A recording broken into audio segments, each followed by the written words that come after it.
Christine, your shot is whenever you're ready. They tell us every time.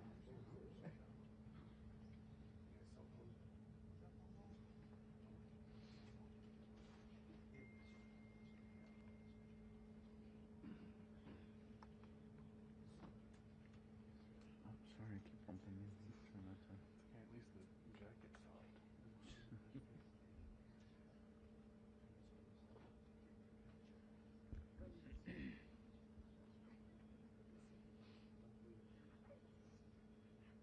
You're up.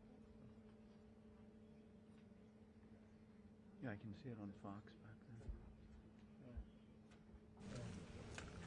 Johnson. Yep. In live In the shot. shot. Uh-huh. They're live on Fox right now. Okay. Thank you.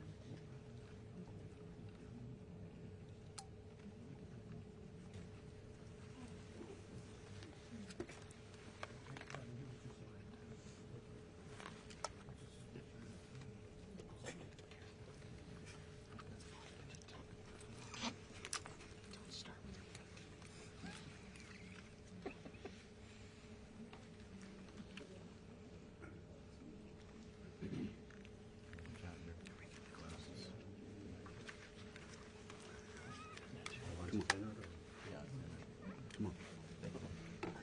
Right now we're on the wide shot just because everyone's taking it live. Cheers. Just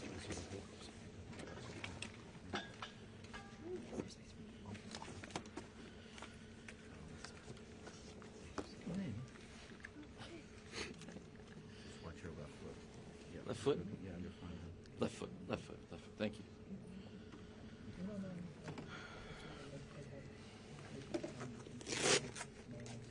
How's everybody doing?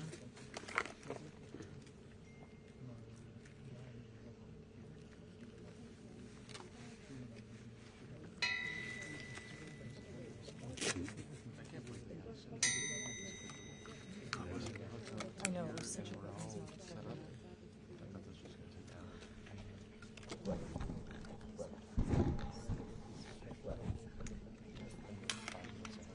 You know what you're doing?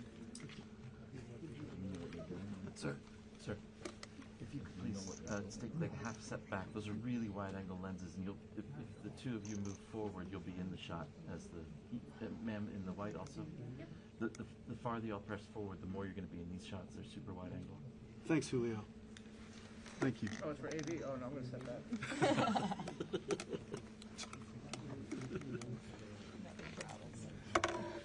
Alex, kick it over. Oh, no, no, no, no, no. Oh, no, no, no, no. Thanks. You still in there for the walk up? Yeah. Just, and then I'm going to have to push it.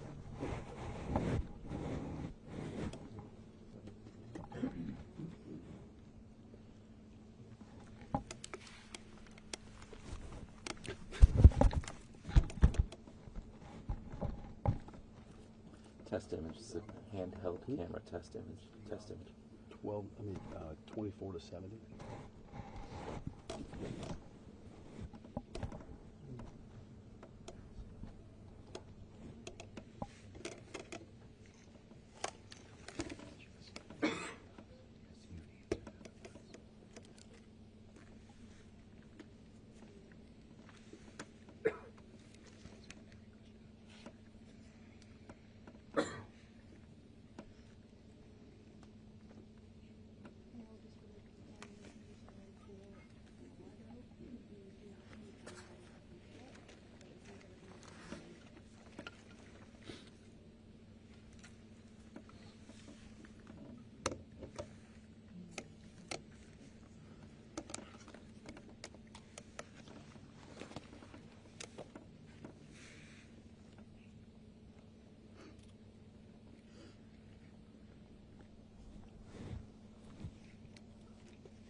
Peter, how do you feel about that? I'm fine with that.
You can stay here. You can stay up. It's fine.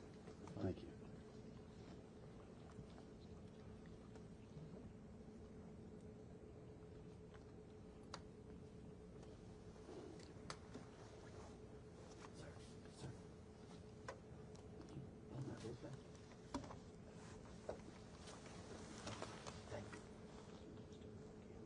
No.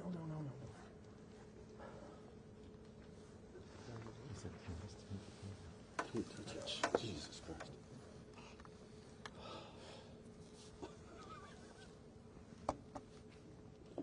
When did you get your first day? When did you get your second cruise? 33 years ago. You get out. Yeah, man. I'll be fine.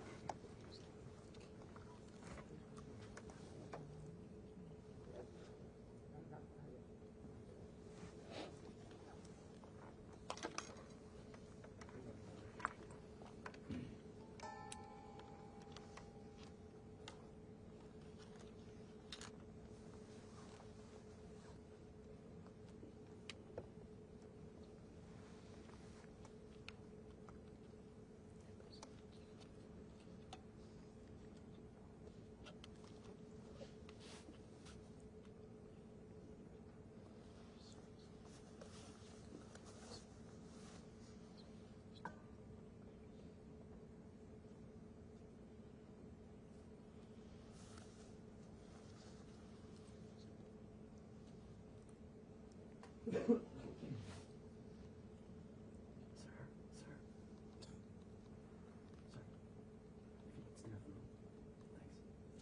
moving the camera.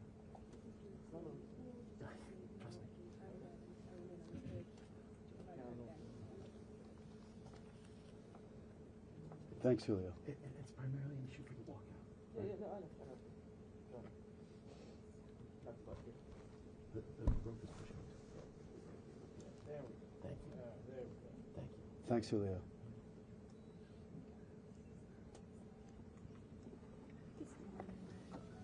No, I don't have to. Thanks.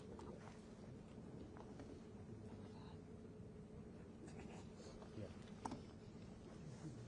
That's 16. Okay, all right.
Just so you guys know, those mics are hot. Why don't we turn them off?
truth? Yeah. With the lens? Yeah. You're not going to pay him? I will, but not right now. Peter. Not until he's come. Peter, which direction should I move my feet? To my right? To your right. Yeah. Is that better? Mm-hmm. Cool. Again, it's in the shot. Trying to figure it out. Up or down here? Yeah, I mean, that's fine. That's fine. Okay.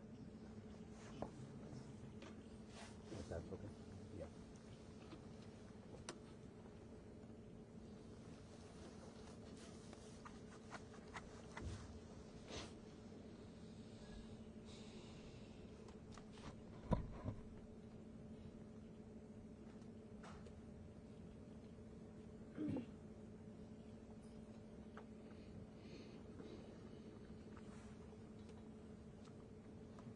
Are you okay with this? I wouldn't put it right in front of you if I thought you were gonna be up. Oh, yeah.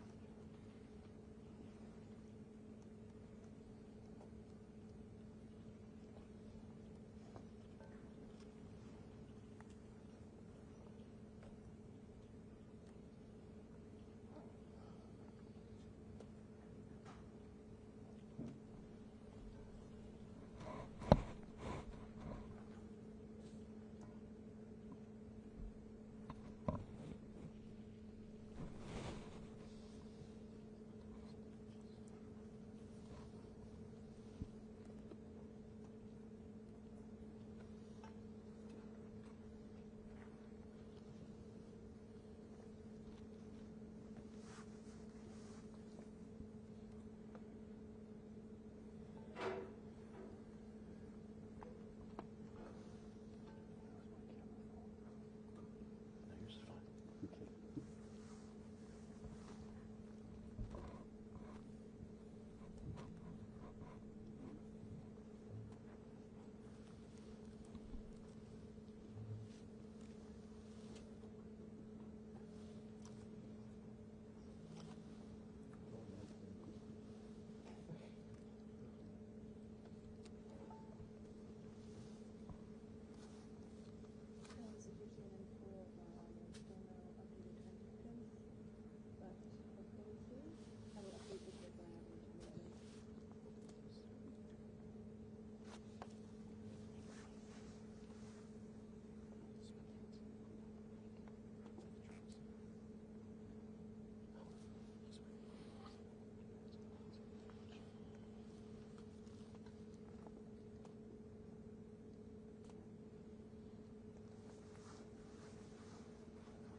Yo. Is that it? 5 minutes. What's that? Just for the walk so we could actually see the floor. All it is a bald head.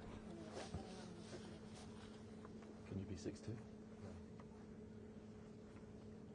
If I'm on my butt, I can't see over there. Never remote. Sam, look up. Let's see over whose head. Amy Tierney.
Here it is.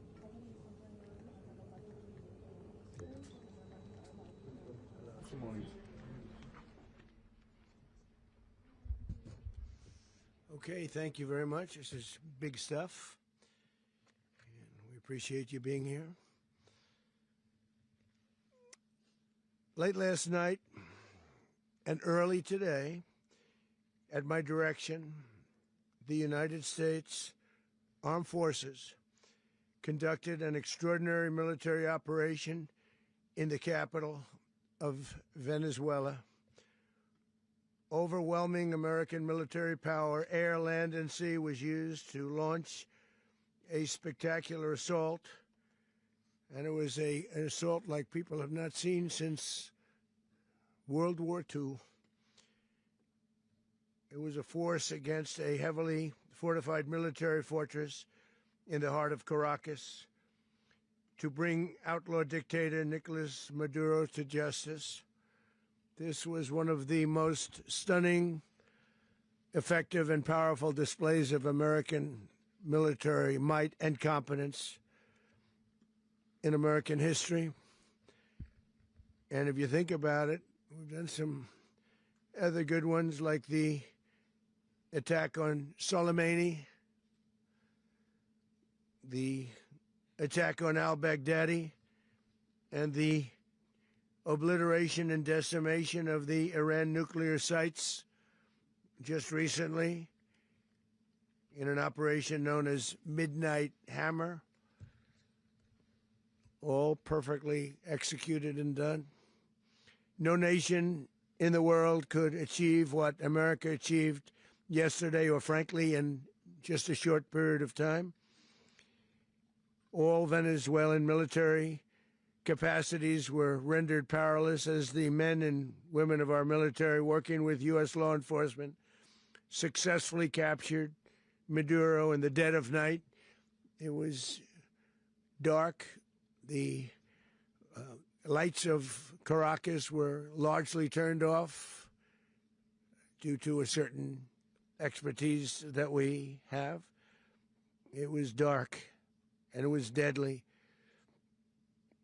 But captured along with his wife, Celia Flores, both of whom now face American justice. Maduro and Flores have been indicted in the Southern District of New York, it's Jay Clayton, for their campaign of deadly narco-terrorism against the United States and its citizens. I want to thank the men and women of our military who achieved such an extraordinary success overnight with breathtaking speed, power, precision, and competence.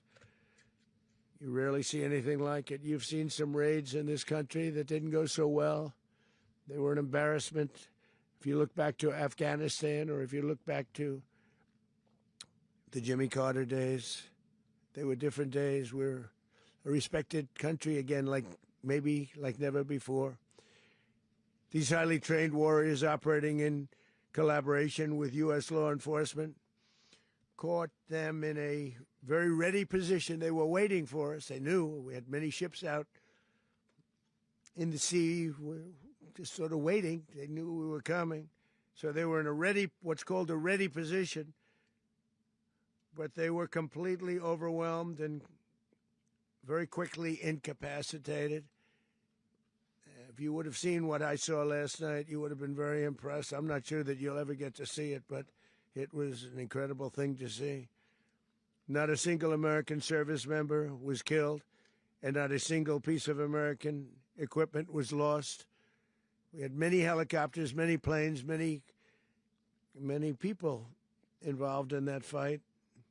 But think of that, not one piece of military equipment was lost, not one service member was, more importantly, killed. The United States military is the strongest and most fearsome military on the planet by far. With capabilities and skills our enemies can scarcely begin to imagine. We have the best equipment anywhere in the world.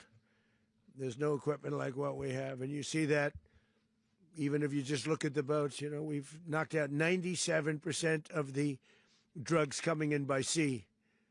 90%. Each boat kills 25, on average, 25,000 people. We knocked out 97%. And those drugs mostly come from a place called Venezuela.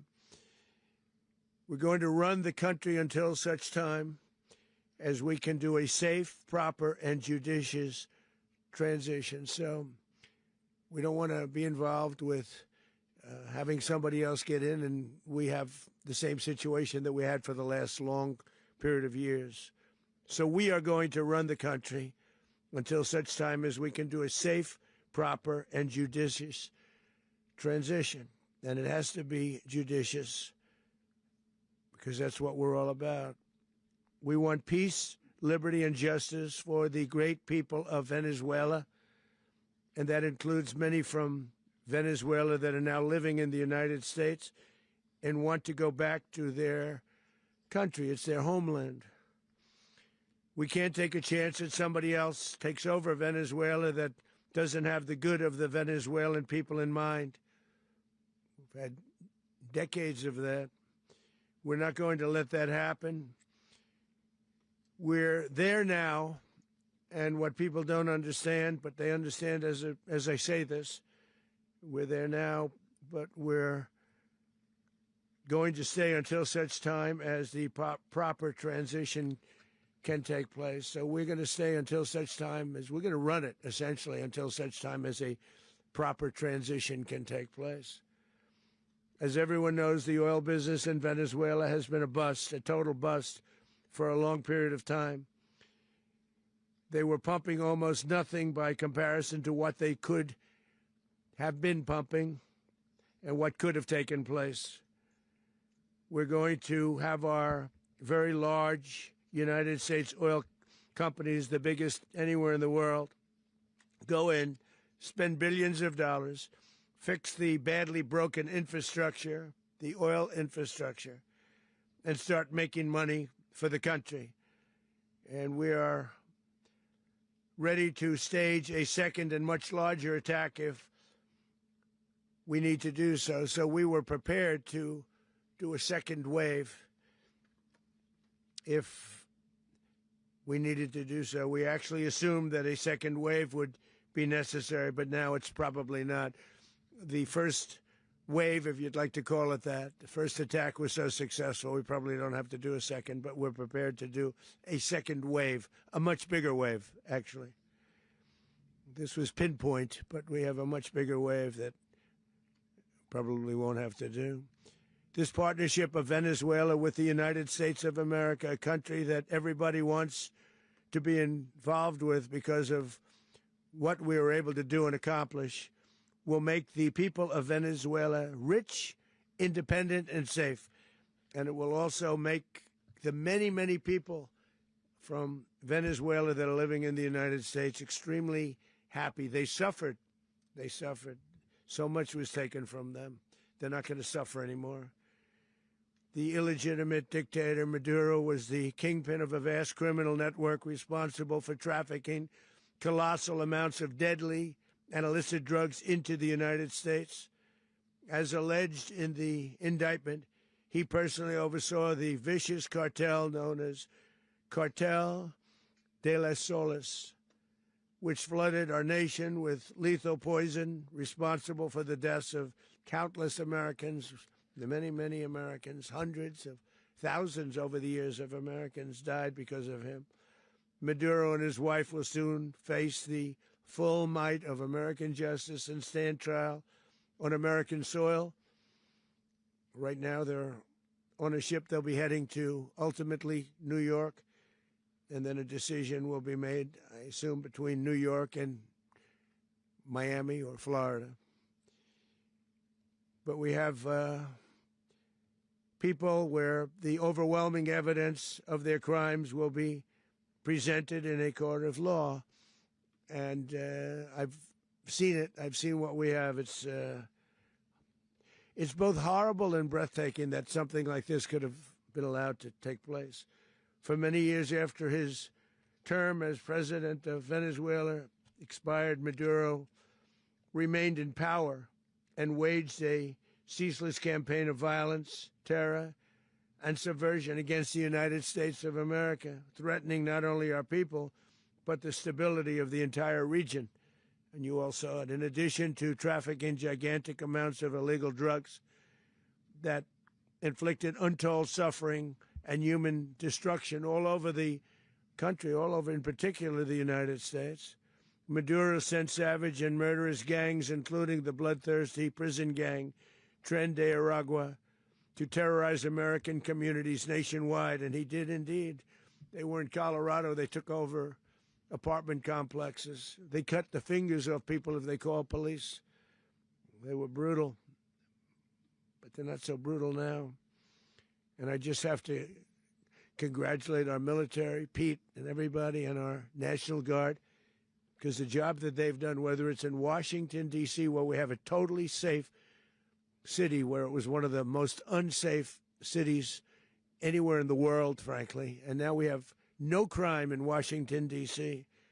We haven't had a killing. We had the terrorist attack a few weeks ago. A little bit of a different kind of a threat, but we haven't had a killing in a long period of time, 6, 7 months. We used to have two, on average, 2 a week in Washington, our capital. We don't have that anymore. The restaurants are opening. Everyone's happy. They're going, they're walking their daughters, they're walking their children, their wives. They walk to restaurants. Restaurants are opening all over Washington, D.C. So I want to thank the National Guard. I want to thank our military. And I want to thank law enforcement. It's been amazing. And they should do it with more cities. We're doing it, as you know, and we're doing it in Memphis, Tennessee right now, and crime is down.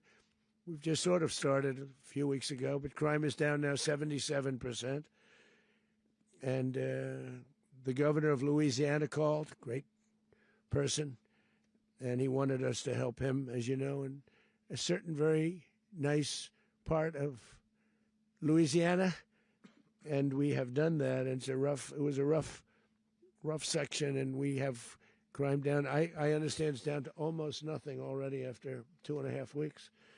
New Orleans, it's down to almost nothing. And we've only been there for 2.5 weeks. Can't imagine why governors wouldn't want us to help. We also helped, as you know, in Chicago, and crime went down a little bit there. We did a very small help because we had no working ability with the governor. The governor was a disaster, and the mayor was a disaster. But it knocked down crime. But we're pulling out of there. When they need us, we'll know. You'll know. You'll be writing about it. And likewise, Los Angeles, where we saved Los Angeles early on, where the head of the police department made a statement that if the federal government didn't come in, we would have lost Los Angeles. That's long after the fires.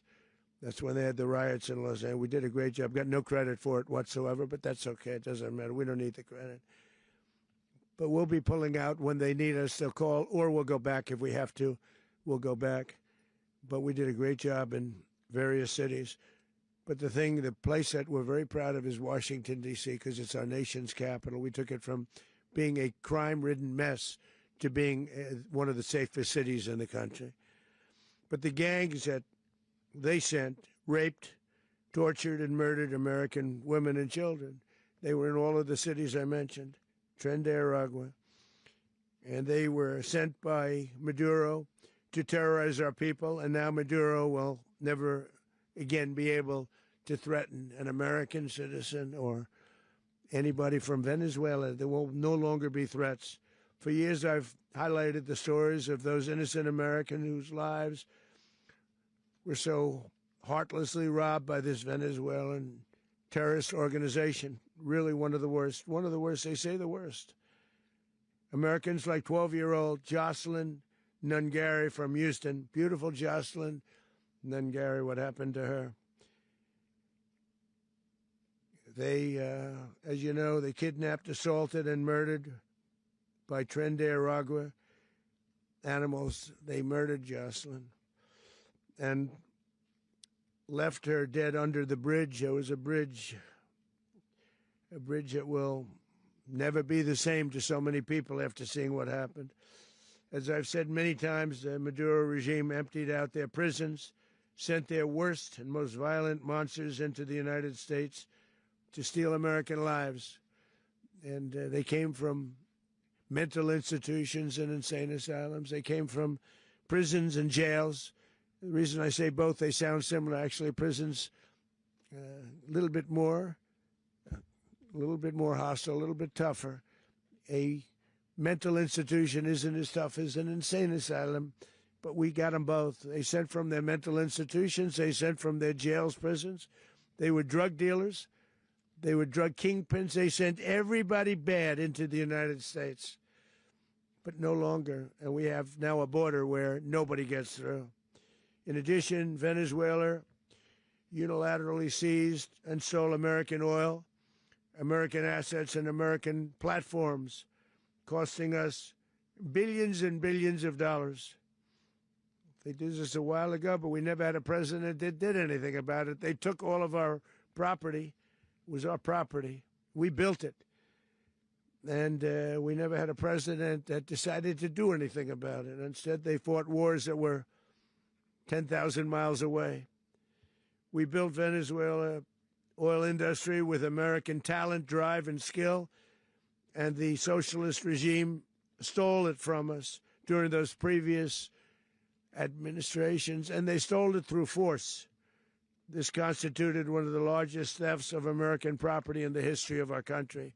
Considered the largest theft of property in the history of our country. Massive oil infrastructure was taken like we were babies, and we didn't do anything about it. I would have done something about it. America will never allow foreign powers to rob our people or drive us back into and out of our own hemisphere. That's what they did. Furthermore, under the now deposed dictator Maduro, Venezuela was increasingly hosting foreign adversaries in our region and acquiring menacing offensive weapons that could threaten U.S. interests and lives. And they used those weapons last night. Potentially in league with the cartels operating along our border. All of these actions were in gross violation of the core principles of American foreign policy, dating back more than 2 centuries, and not anymore. All the way back, it dated to the Monroe Doctrines, and the Monroe Doctrine is a big deal, but we've superseded it by a lot. By a real lot. They now call it the Monroe Document. I don't know. It's Monroe Doctrine. We sort of forgot about it. It was very important, but we forgot about it. We don't forget about it anymore. Under our new national security strategy, American dominance in the Western Hemisphere will never be questioned again. Won't happen. So just in concluding, for decades, other administrations have neglected or even contributed to these growing security threats in the Western Hemisphere. Under the Trump administration, we are reasserting American power in a very powerful way in our home region. And our home region is very different than it was just a short while ago. The future will be, and we did this in my first term. We had great dominance in my first term, and we have far greater dominance right now. Everyone's coming back to us. The future will be determined by the ability to protect commerce and territory and resources that are core to national security.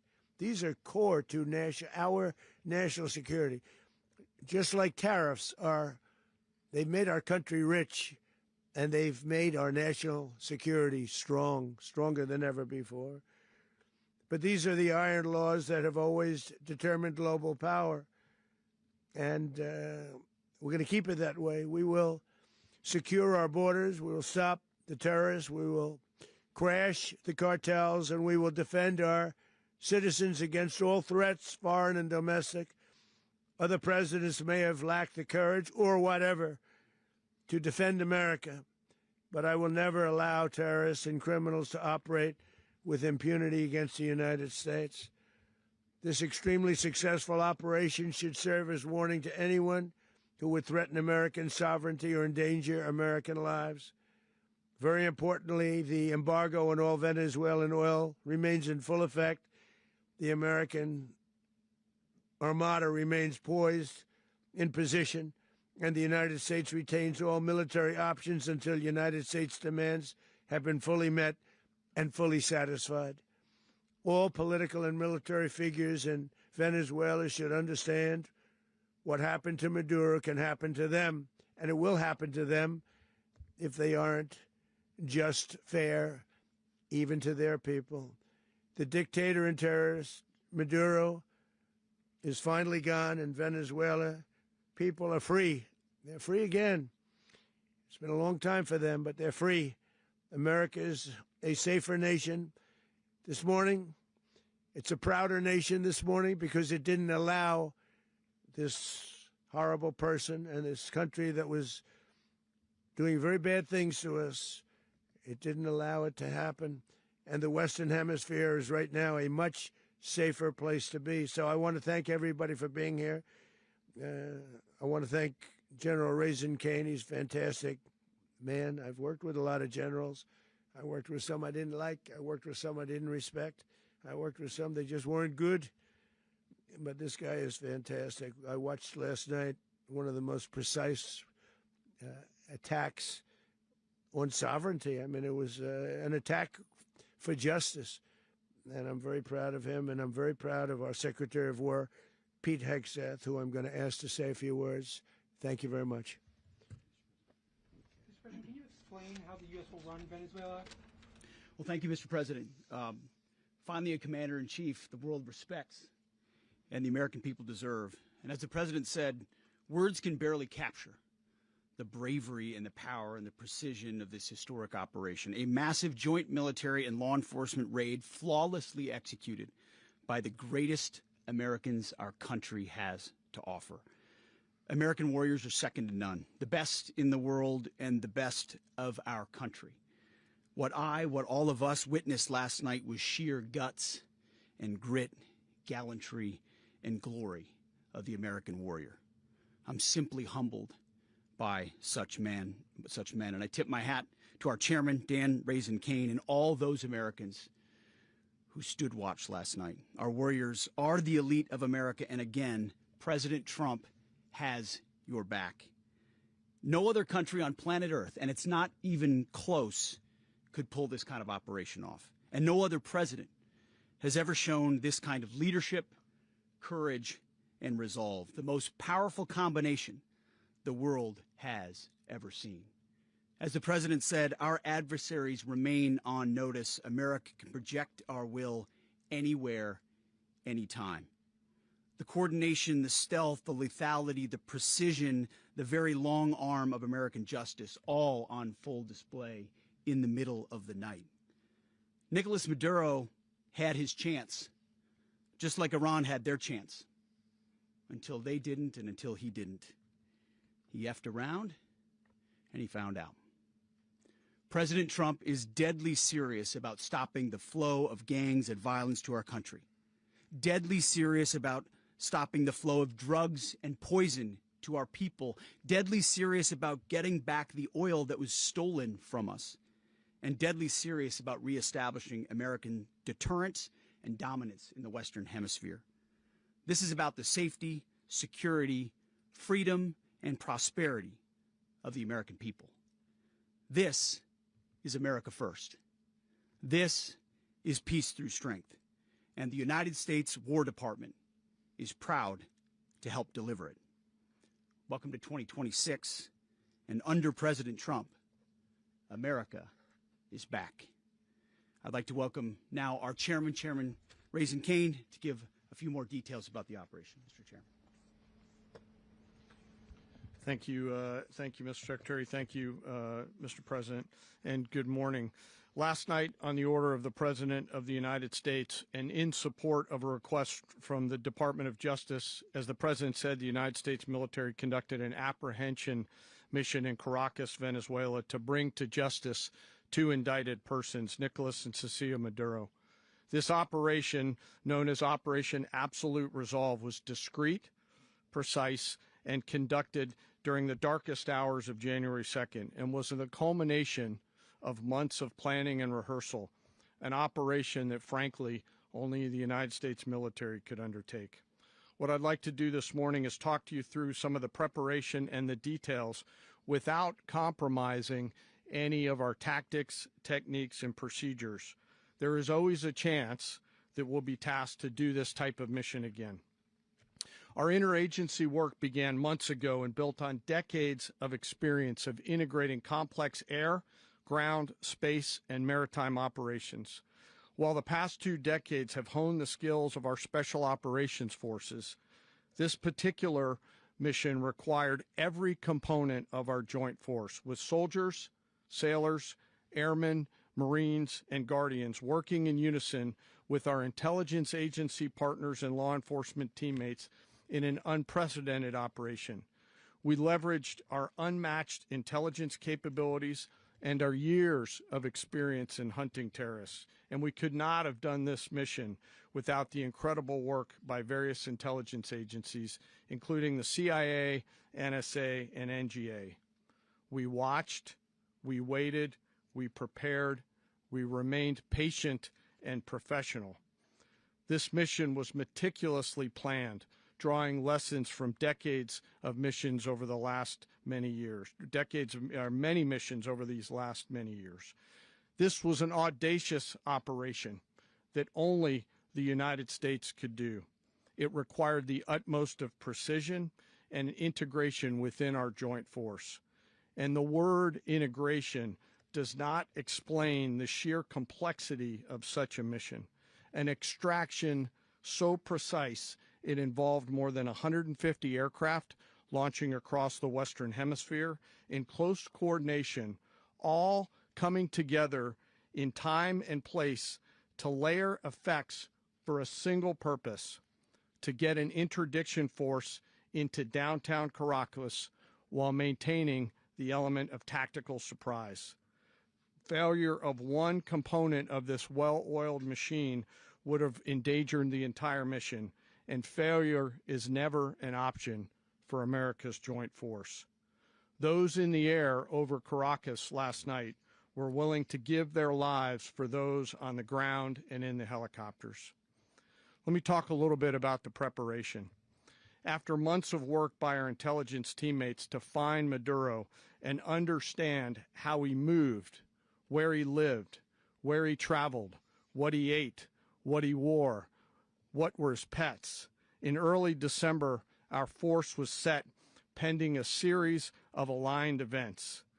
Key was choosing the right day to minimize the potential for civilian harm and maximize the element of surprise, and minimize the harm to the indicted personnel so, as the President said, they could be brought to justice. And as the President said earlier today, weather in Venezuela is always a factor this time of the year. And over the weeks through Christmas and New Year's, the men and women of the United States military sat ready, patiently waiting for the right triggers to be met and the President to order us into action.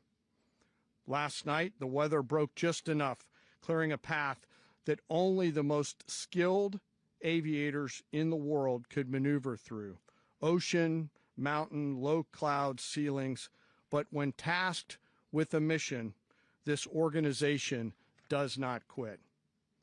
At 10:46 p.m. Eastern Time last night, the President ordered the United States military to move forward with this mission. He said to us, and we appreciate it, Mr. President, good luck and Godspeed. And those words were transmitted to the entire joint force. Over the course of the night, aircraft began launching from 20 different bases on land and sea across the Western Hemisphere. In total, more than 150 aircraft, bombers, fighters, intelligence, reconnaissance, surveillance, rotary wing were in the air last night.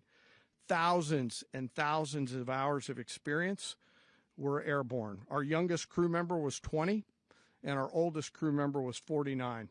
And there's simply no match for American military might. As the night began, the helicopters took off with the extraction force, which included law enforcement officers, and began their flight into Venezuela at 100 feet above the water. As they approached Venezuelan shores, the United States began layering different effects provided by Spacecom, Cybercom, and other members of the interagency to create a pathway.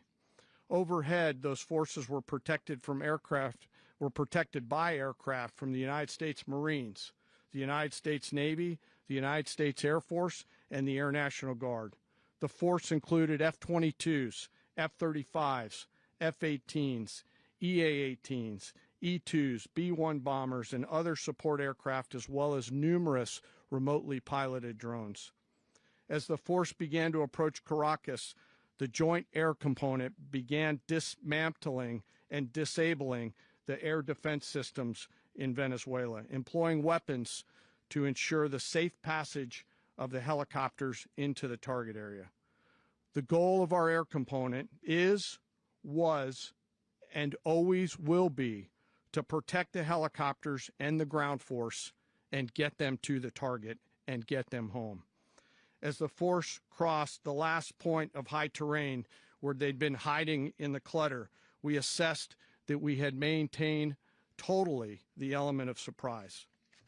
As the helicopter force ingressed towards the objective at low level, we arrived at Maduro's compound at 1:01 a.m. Eastern Standard Time, or 2:01 a.m. Caracas local time, and the apprehension force descended into Maduro's compound and moved with speed, precision, and discipline towards their objective and isolated the area to ensure the safety and security of the ground force while apprehending the indicted persons.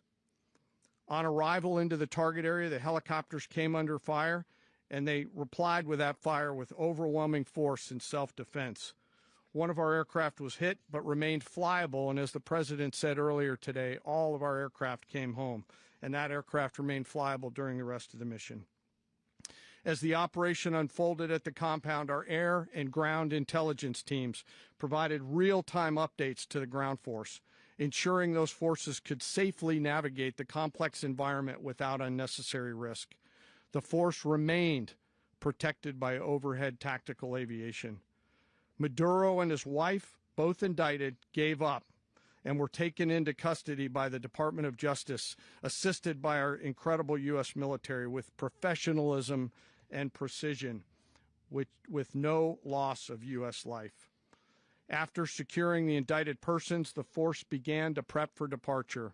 Helicopters were called in to exfiltrate the extraction force, while fighter aircraft and remotely piloted aircraft provided overhead coverage and suppressive fire. There were multiple self-defense engagements as the force began to withdraw out of Venezuela. The force successfully exfiltrated and returned to their afloat launch bases, and the force was over the water at 3:29 a.m. Eastern Standard Time with indicted persons on board. And both Maduro and his wife were embarked aboard the USS Iwo Jima. In closing, what we've witnessed today is a powerful demonstration of America's joint force. We think, we develop, we train, we rehearse, we debrief, we rehearse again and again, not to get it right, but to ensure that we cannot get it wrong. Our jobs are to integrate combat power so when the order comes, we can deliver overwhelming force at the time and the place of our choosing against any foe anywhere in the world. I am immensely proud today of our joint force and filled with gratitude to represent them here today. There is simply no mission too difficult for these incredible professionals and the families that stand by them and support them. As we stand here this morning, our forces remain in the region at a high state of readiness, prepared to project power, defend themselves, and our interests in the region. This operation is a testament to the dedication and unwavering commitment to justice and our resolve to hold accountable those who threaten peace and stability. In closing, I want to express my heartfelt gratitude to the brave men and women who executed this mission.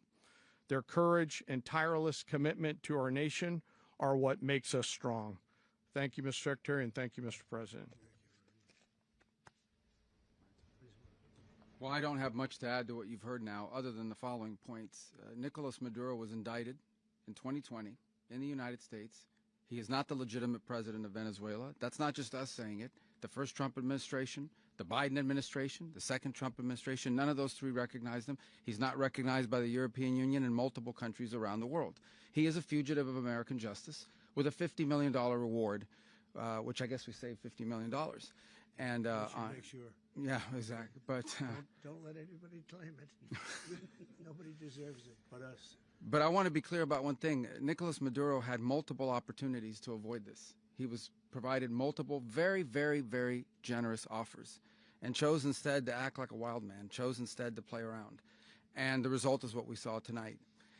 The other message here is the following. You have a guy, like many people around the world, they like to play games. You have a guy who decides he's going to invite Iran into his country, is going to, do the confiscation of American oil companies, is going to flood our country with gang members, is going to take Americans prisoner and try to hold them for hostage and trade them like he was able to do with the Biden administration. Basically likes to play games all this time and thinks nothing's going to happen. And I hope what people now understand is that we have a president. The 47th president of the United States is not a game player. When he tells you that he's going to do something, when he tells you he's going to address a problem, he means it. He actions it. I can tell you, I've watched this process now for 14, 15 years, been around it. Everybody talks. I'm going to do this. I'm going to do that. When I get there, we're going to do this. We're going to take. This is a president of action. Like, I don't understand yet how they haven't figured this out. And now, if you don't know, now you know. Because this is the way it's going to play out. And I think people need to understand that this is not a president that just talks and does letters and press conferences. And, if he says he's serious about something, he means it. And this is something that was a direct threat to the national interest of the United States, and the president addressed it. There's a president of peace, by the way. I told you what I just said earlier. This guy had multiple opportunities to find his way somewhere else and figure out another. He could have been living somewhere else right now, very happy, but instead he wanted to play big boy. And so now, he's got other sets of problems on his hands. And but I think the message here should be for the world. Look, the president doesn't go out looking for people to pick fights with. He's not generally wants to get along with everybody. We'll talk and meet with anybody, but don't play games. Don't play games with this president's in office, because it's not going to turn out well. And so I hope that I guess that lesson was learned last night, and we hope it'll be instructive moving forward. Is that a message for Cuba? Mr. President. Mr. President. Mr. President. Mr. President. You said that the U.S. is going to run Venezuela. So who's in power right now? Well, we're going to be running it with a group, and we're going to make sure it's run properly. We're going to rebuild the oil infrastructure, which will cost billions of dollars. It'll be paid for by the oil companies directly. They will be reimbursed for what they're doing, but that's going to be paid. And we're going to get the oil flowing the way it should be. As you know, it was just a minor flow. It was actually a minor flow for what they have. But we're going to run it properly, and we're going to make sure the people of Venezuela are taken care of. We're going to make sure the people that were forced out of Venezuela by this thug are also taken care of.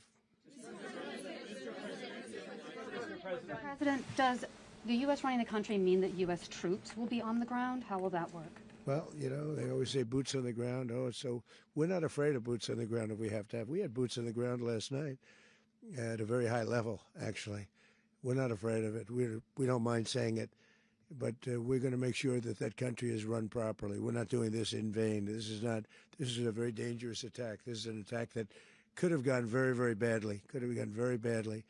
We could have lost a lot of people last night. We could have lost a lot of dignity. We could have lost a lot of equipment. The equipment is less important, but we could have lost a lot. And we're going to make sure that this is proper. We're there now. We're ready to go again if we have to. We're going to run the country right. It's going to be run very judiciously, very fairly. It's going to make a lot of money. We're going to give money to the people. We're going to reimburse people that were taken advantage of. We're going to take care of everybody. It's very important. We couldn't let them get away with it. They stole our oil. We built that whole industry there, and they just took it over like we were nothing. And we had a president that decided not to do anything about it. So we did something about it. We're late, but we did something about it. Yeah, please. Mr. President, can you explain the exact mechanism by which you're going to run the country? Are you going to designate a U.S. official to coordinate? Yes, it's all being done right now. We're designating people. We're talking to people. We're designating various people, and we're going to let you know who those people are. That would run Venezuela. Well, it's largely going to be for a period of time the people that are standing right behind me. We're going to be running it. We're going to be bringing it back. It's a dead, I talk about a dead country.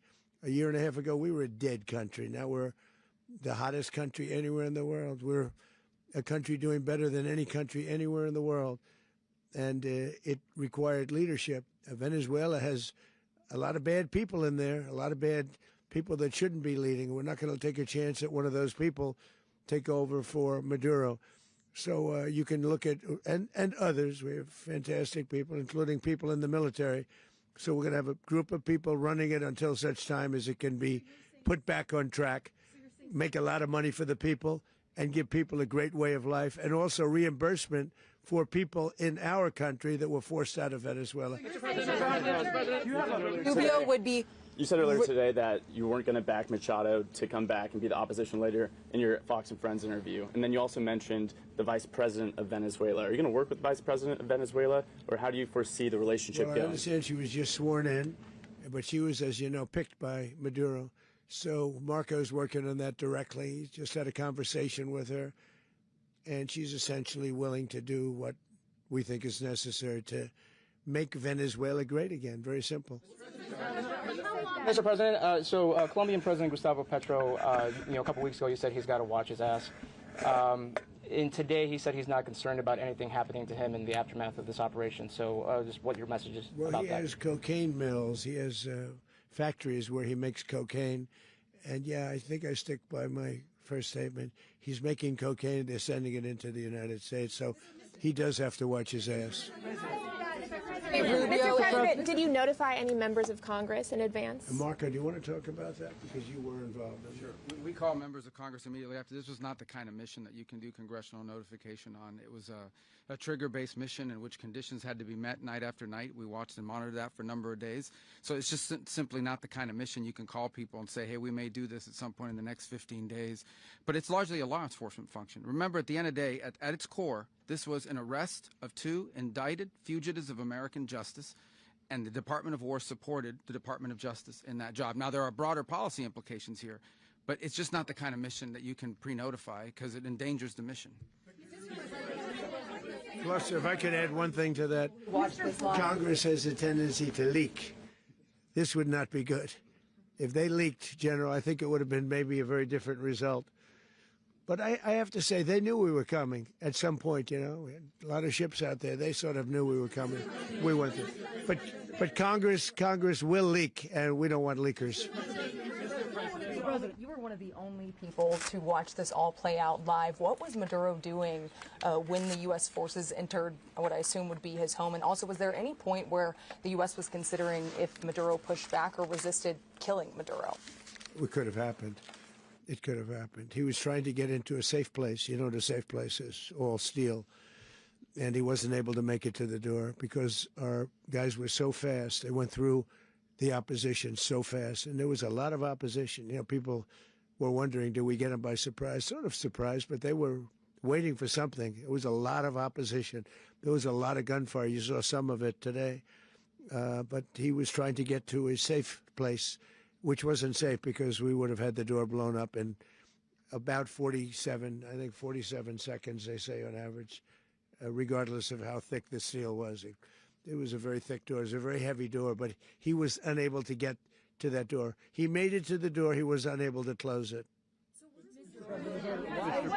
Go ahead, finish. Where is Maduro going to be in the time being right now? Do you know his exact whereabouts? Well, eventually, ultimately, in the near future, he's going to be brought to New York. And where is he going to be held? Where is he going to be held in New York? Do you know? That's going to be up to the officials that do these things. Mr.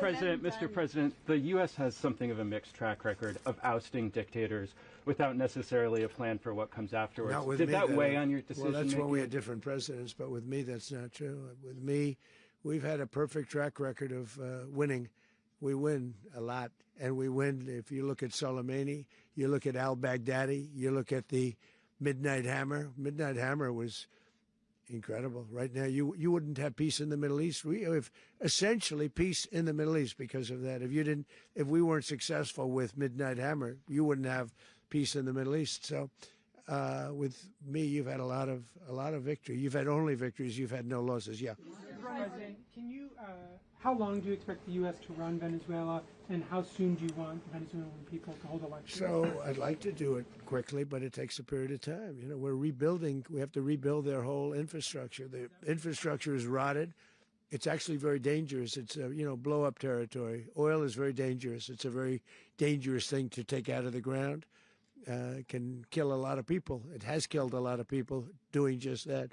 The infrastructure is old. It's rotted. Much of it is stuff that we put there 25 years ago, and we're going to be replacing it. And we're going to take a lot of money out so that we can take care of the country. Yeah. Are you saying that Secretary Rubio and Mr. President, China, Russia, and Iran have interests in Venezuela. How does this operation affect your relationships with them when it comes to the oil and the drugs? And Russia, Russia when we get things straightened out. But in terms of other countries that want oil, we're in the oil business. We're going to sell it to them. We're not going to say we're not going to give it to them. In other words, we'll be selling oil probably in much larger doses because they couldn't produce very much because their infrastructure was so bad. So we'll be selling large amounts of oil to other countries, many of whom are using it now, but I would say many more will come. Are you saying, Mr. President, are you saying that, Mr. President, are you saying that, Mr. President, thank you. What is your message to the people of Venezuela today? Of course, the civilian population specifically, they have a lot of questions. What is your message to the people of Venezuela? That you're going to have peace, justice. You're going to have some of the riches that you should have had for a long period of time. It was stolen from you. But you're going to have peace and you're going to have safety. You're going to have justice. You're going to have a country. You're going to have a real country. You're going to have potentially a great country. You know, if you go back 20 years, maybe even a little longer ago, that was a great country. And they destroyed it. Remember I said that if we lose this election, the United States will be Venezuela on steroids. That's what would have happened. Had we lost the election, the 2024 election, we suffered so badly when you look at the border from 2020. What they did, what Joe Biden administration did to our country should never be forgotten. But if we had to go through another year of that, we would be exactly where Venezuela was in terms. I used to say, if they win, we're going to be Venezuela on steroids, and that's what would have happened. President, thank you. Are you saying that Secretary Hegseth and Rubio are going to be running Venezuela, and will you be sending in U.S. military troops to provide? Team that's working with the people of Venezuela to make sure that we have Venezuela right. Because for us to just leave, who's going to take over? I mean, there is nobody to take over. You have a vice president who's been appointed by Maduro. And right now she's the vice president, and she's, I guess, the president. She was sworn as president just a little while ago. She had a long conversation with Marco, and she said, we'll do whatever you need. I think she was quite gracious, but she really doesn't have a choice. We're going to have this done right. We're not going to just do this with Maduro, then leave like everybody else, leave and say, let it go to hell. If we just left, it has zero chance of ever coming back. We'll run it properly. We'll run it professionally. We'll have the greatest oil companies in the world go in and invest billions and billions of dollars and take out money, use that money in Venezuela. And the biggest beneficiary are going to be the people of Venezuela. And also, I can't stress this strongly enough, the people that got thrown out of Venezuela that are now in the United States, and frankly, some want to stay and some probably want to go back. Yeah.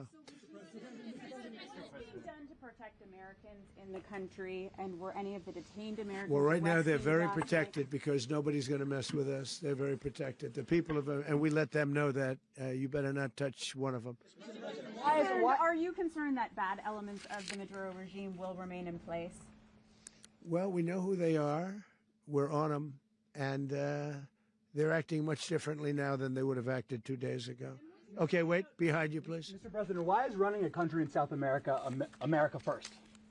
Well, I think it is because we want to surround ourselves with good neighbors. We want to surround ourselves with stability.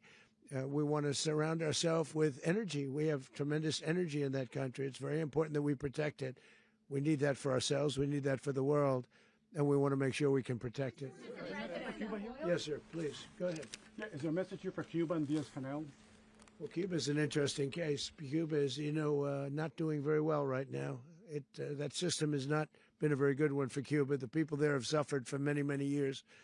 And I think Cuba is going to be something we'll end up talking about because Cuba is a failing nation right now, very badly failing nation. And we want to help the people of, it's very similar in the sense that we want to help the people in Cuba, but we want to also help the people that were forced out of Cuba and living in this country. Do you want to say something about that, Marco, please?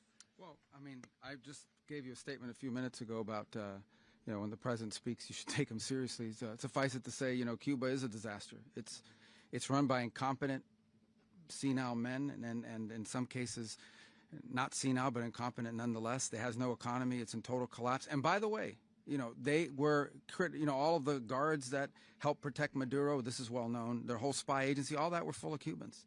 I mean, they basically, it's amazing. This poor island took over Venezuela in some cases. One of the biggest problems the Venezuelans have is they have to declare independence from Cuba. They tried to basically colonize it from a security standpoint. So, yeah, look, if I lived in Havana and I was in the government, I'd be concerned, at least a little bit. Cutting off the oil flow to Cuba from Venezuela?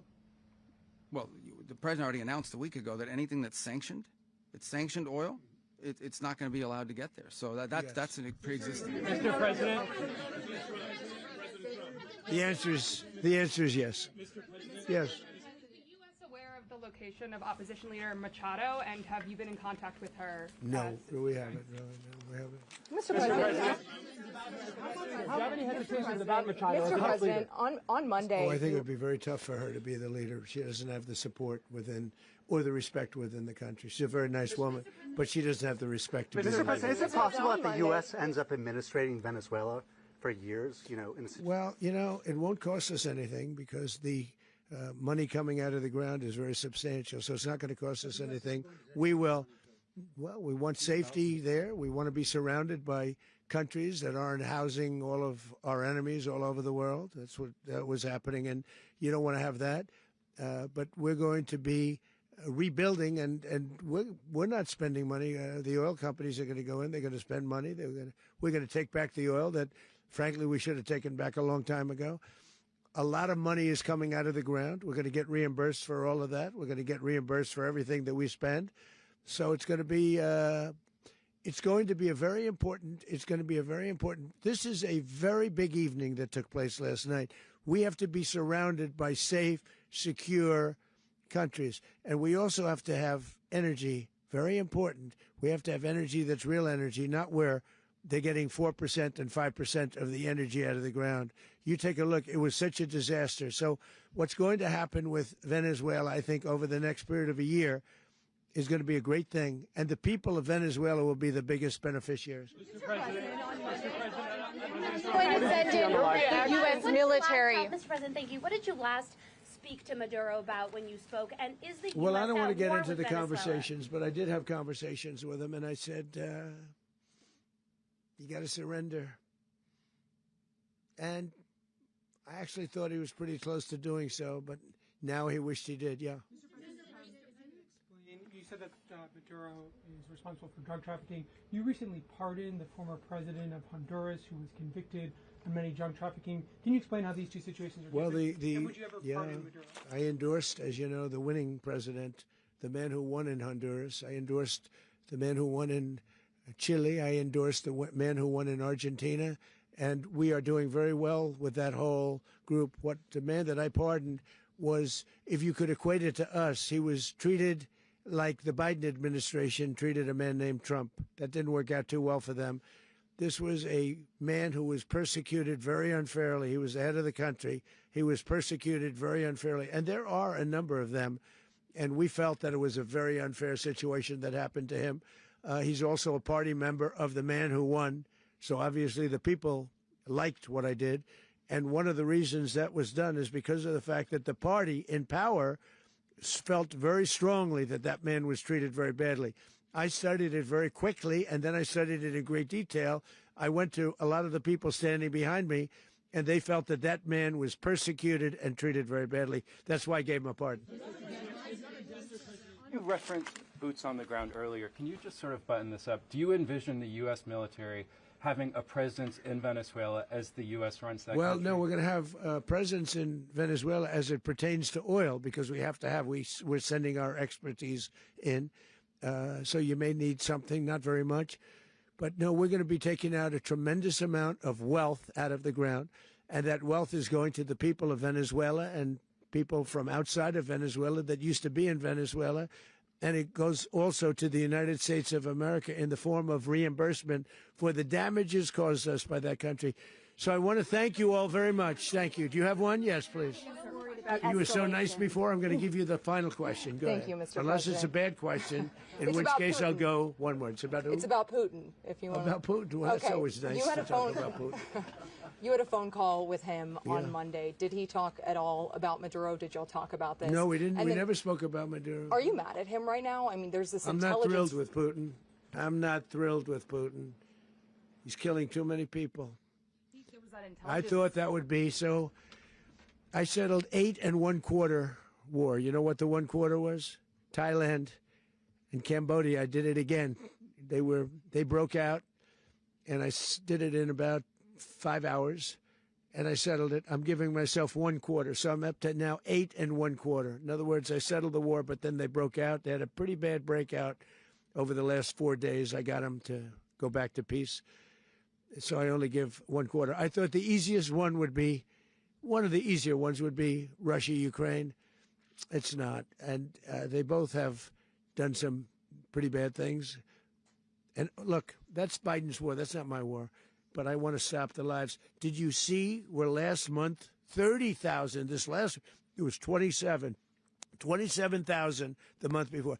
30,000, mostly soldiers, were killed this last month. 30,000. I want to stop that. You know, I got NATO to pay 5% instead of the 2% that they weren't paying. They weren't paying 2, now they pay 5. And we send them a lot of munitions. We send them a lot of things, missiles and various other things, a lot. And they pay. The United States is not losing money. We're probably making money on that. It's the last thing I care about. I just want to stop all those people. We're losing 25,000, 30,000 human beings. They come from 2 places that are very far away. But if I can stop, because it's something I've been pretty good at doing, deals, I guess. It's all a deal. Life is a big deal.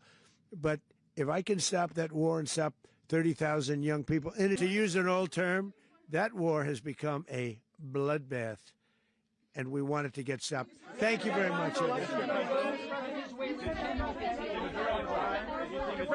Concerned a rogue Venezuelan general can take over the country. Can you talk about your conversation with the Vice President?